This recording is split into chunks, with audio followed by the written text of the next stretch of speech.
Hey guys, we are with my very good friend, NYC Watch Guy, and we are doing a very special unboxing of a piece that he has been waiting for quite some time. NYC Watch Guy, first of all, tell us a little bit about what you're about to open and the journey it's taken you to get here. Well, I'm not even sure if there's actually a watch in there yet, so we'll have to see if anything's actually there. I'll believe it when I see it. You know, it's been a while here, but yeah, I'm very excited to open up this box and actually see what's in there. You know what? We could drag this on, but let's open it and then we can chat about the journey and what got you there, and we'll talk a little bit more about your other stuff as well later on. All right, let's do it. All right, go for it. All right. Ooh, all right. Okay, we got a little blue box here. Ooh, it looks like this hasn't been opened before, so it's still got the Geneva air in there. All right, here we go. Struggling to open this. Oh, I knew it. I knew it. There's nothing in here. I told you. I knew it. I knew it. Oh, there it is. There it is. Long awaited. Oh, man. This is the ever elusive AK-06. Which side does this even open? There we go.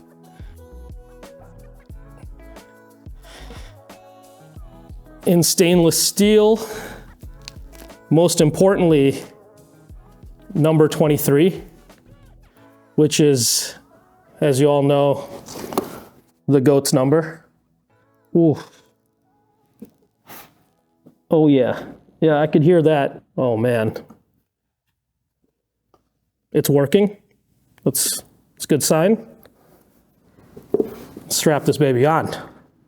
There it is. Looks pretty good. That's pretty good. Well, congratulations. Thank you. Long awaited. And oh. Yes. Oh. Yes. Oh, I just saw something, guys. Holy shit. Do we want to talk about this right now? Yeah, for sure. Let's talk about it. Let's go. All right. So obviously I wanted to customize the watch, which in the very early days was probably possible. But then when Rexhep became, you know, the Steph Curry of watchmaking, it was very, very difficult to get a series of 25 pieces, anything customized. And so while I initially wanted the dial color to be changed to something that gave it a little bit more of a pop, something like a blue, like everyone else does, when that was not possible, the only thing I came up with, which I thought would be a nice little touch, was to take the power reserve indicator and instead of it being 0, 25, 50, 75, 100, to change the 25 to a 23, once again, a little nod to the GOAT. And I did not think he was going to do this, but he did it. So I guess this qualifies as a piece unique Akrivia AK-06. Yeah, so yeah, and Rexhep was reluctantly agreed to do it. Actually, when I sent you the photo, when it was done, it wasn't done. So, you know, he actually said, that's right. Went back, redid the power reserve, 23 instead of 25.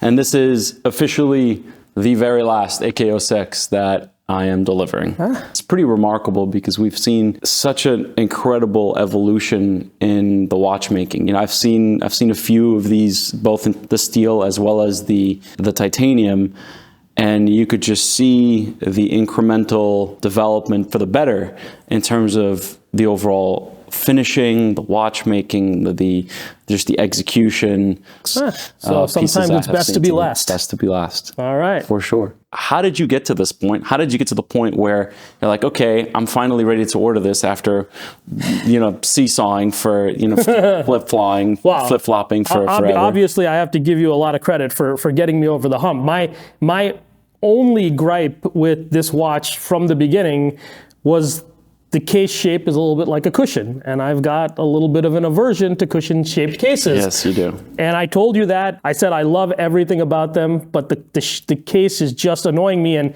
as you know, I don't buy anything I don't wear. And if I wasn't going to wear it, I said I'm not going to buy it. And, you know, at the end of the day, I also said to myself, everything else about this watch is just so good that even if at the end of the day I didn't love the cushion case shaped, I still had to own something from Rexhep. And when I compared it with the RRCC1 at the time, I liked the black dial. I didn't love the white dial, but the black dial was with a rose gold case. Mm-hmm. and I didn't buy one of those because I'm never going to wear a rose gold cased watch. And so to me, the AK-06 then became sort of the one watch that, at least at the time, that I really felt that I needed to own from him. And then it became a question of, do I buy the titanium or do I buy the steel?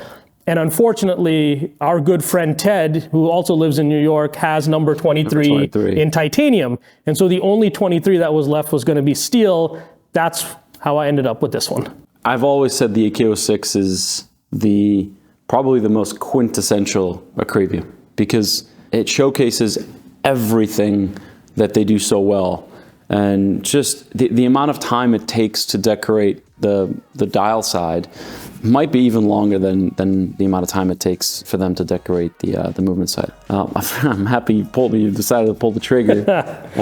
Yeah, no, this would have been 2 years ago now. I think it's been closer to 3 years. It's been closer to 3 years. But who's counting? Yeah. No, I am thrilled with this one. Over the last 3 years, I was obviously very happy that I ended up pulling the trigger when I did, because it's impossible to get anything from the brand today. But the other part about this watch, in my opinion, that is very underrated is the case. And I think people really didn't understand the case, but like all great artists, they're oftentimes misunderstood. People don't get the stuff that they make until they do, right? But with this one being a little slimmer, I think it's at, I want to say 10 or 11 millimeters in terms of thickness. The different finishes between brushed and the mirror polish, it's almost like these beveled edges. It just really brings the watch so well together. It's better in the flesh than I thought. I will say, I haven't, this is obviously, as you said, the execution has changed over the years. So now looking at it and thinking back to the first couple of editions that I saw 4 or 5 years ago, and then some of the other folks that have had their watches delivered, say 2 years ago, I'm looking at this and it looks different. It looks a lot more, it just looks a lot more polished, the finishing. When you look at it with the loop, you'll understand what I'm saying. You'll see so many things, so many little fine details. It's just spectacular. It's really well done. Congrats, man. Awesome. Congrats. You ready to do a little collector interview? Let's do it. All right, sounds good. So thanks so much for joining us for this special unboxing, guys. Special collector interview with NYC Watch Guy coming shortly. So stay tuned. Don't forget to subscribe to our YouTube channel, and see you soon. Thank you.